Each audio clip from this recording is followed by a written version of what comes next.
Hai, selamat datang di Aska Talks. Namaku Askarina dan aku salah satu penerima beasiswa Chevening tahun 2017 sampai 2018 untuk kuliah S2 di London. Dan di channel ini aku akan sharing tentang tips, trik, dan juga pengalaman aku tentang beasiswa dan khususnya Chevening. Jadi untuk teman-teman yang juga pemburu beasiswa atau pengen ngekepoin aja gimana sih kuliah di luar negeri dan gimana sih cara dapat beasiswa versi aku, silakan subscribe channel ini dan kita langsung ke videonya. Jadi teman-teman, hari ini kita akan ngomongin tentang kegagalan. Sesuatu yang mungkin gak banyak didiskusikan dan gak banyak diceritain sama orang-orang di luar sana. Tapi menurut aku, kegagalan itu adalah sesuatu yang bikin kita sakit, tapi juga karena kegagalan kita bisa bangkit. Semua berawal di tahun 2016 pada saat aku memulai journey pencarian beasiswa.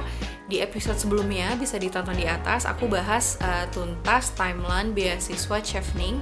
Jadi teman-teman ada gambaran kapan harus mulai daftar. Kebetulan di tahun itu deadline yang muncul pertama itu bukan Chevening, tapi beasiswa Fulbright. Jadi aku pertama kali daftar itu beasiswa Fulbright, kalau nggak salah deadline-nya itu di bulan April. Jadi aku pada saat itu belum terlalu matang, tapi aku mencoba untuk mendaftar. Sekitar hanya 2 minggu aku mempersiapkan aplikasi, essay, personal statement aku, dan juga aku minta tolong sama manajer aku pada saat itu untuk memberikan surat rekomendasi. Tapi sayangnya pada saat itu memang aku belum terlalu matang, aku belum terlalu yakin mau belajar apa, sebenarnya mau ngambil dari sudut pandang apa, approach-nya seperti apa. Jadi ya aku ditolak gitu. Nggak sampai ke tahap interview, nggak sampai ke tahap-tahap yang lain. Di tahap pertama memang sudah di-decline gitu. Nah, sambil aku mencari inspirasi, aku research lagi tentang apa sih sebenarnya yang mau aku pelajarin, aku baca-baca konsep dan teori lagi, terus juga aku mencari-cari universitas yang lebih pas. Datanglah deadline kedua, yaitu untuk beasiswa LPDP. Nah, pada saat itu persyaratan LPDP banyak banget teman-teman, dari mulai SKCK, surat sehat, banyak deh dokumennya, dan aku tuh pada saat itu benar-benar mempersiapkan banget segala sesuatunya untuk LPDP.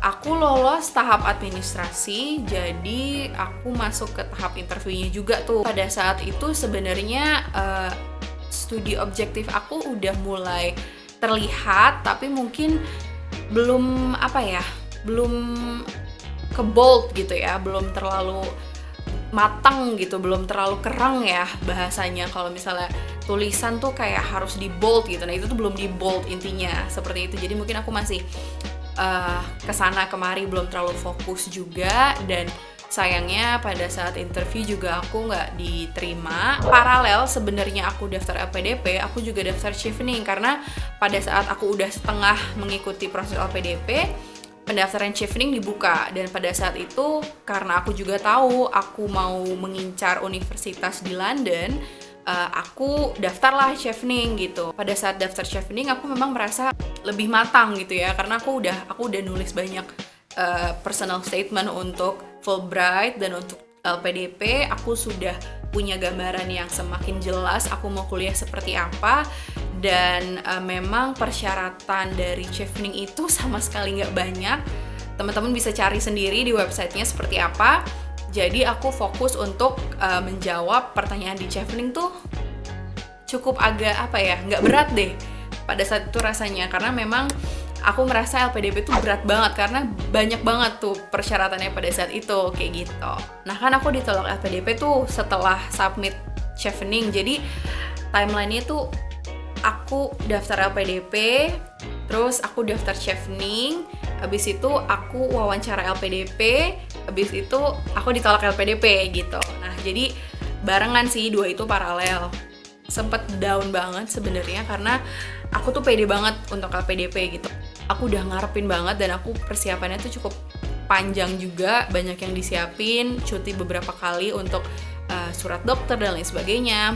Tapi udah aku take a couple months off, dari LPDP tuh aku kayak ya udah gue beberapa bulan istirahat dulu, bener-bener kayak lelah, nggak mau ngarep dari chevening, nggak apa-apa, udah di submit juga, biarin aja, kita tunggu aja seperti apa. 2017 tahun berganti, di bulan Februari kalau nggak salah itu buka pendaftaran beasiswa Swedish Institute. Nah, aku juga sebenarnya mengincar salah satu universitas di Swedia. Jadi aku tuh mencoba daftar universitas di Inggris sama di Swedia. Di Amerika waktu itu belum sempat daftar universitasnya, waktu itu baru beasiswanya aja. Terus aku mencoba nih beasiswa Swedish Institute kan. Mereka jangka waktunya pendek banget. Swedish Institute ini juga punya kriterianya, punya prioritas jurusannya, dan juga punya prioritas negara.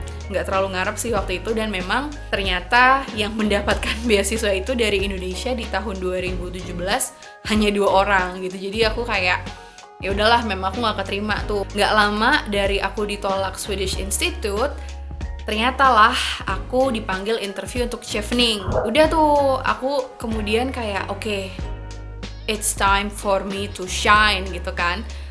Udah ditolak beberapa beasiswa, udah merasakan kegagalan dan juga cukup down, cukup motivasinya agak goyah dikit gitu ya. Tapi pada saat mau interview chevening aku ngerasa oke, ini kesempatan aku untuk benar-benar meyakinkan bahwa aku itu mau belajar apa, konten yang mau aku pelajari itu seperti apa, niat aku itu seperti apa, pandangan ke depan aku, cita-citanya seperti apa. Tuh aku bener-bener merasa kayak harus gong nih wawancara ini, kayak gitu. Banyak lesson learn-nya sebenarnya dari kegagalan ini. Memang ada sakit hatinya, memang ada waktu-waktu dimana aku tuh down banget sampai sebulan 2 bulan gak mau mikirin tentang beasiswa gitu ya.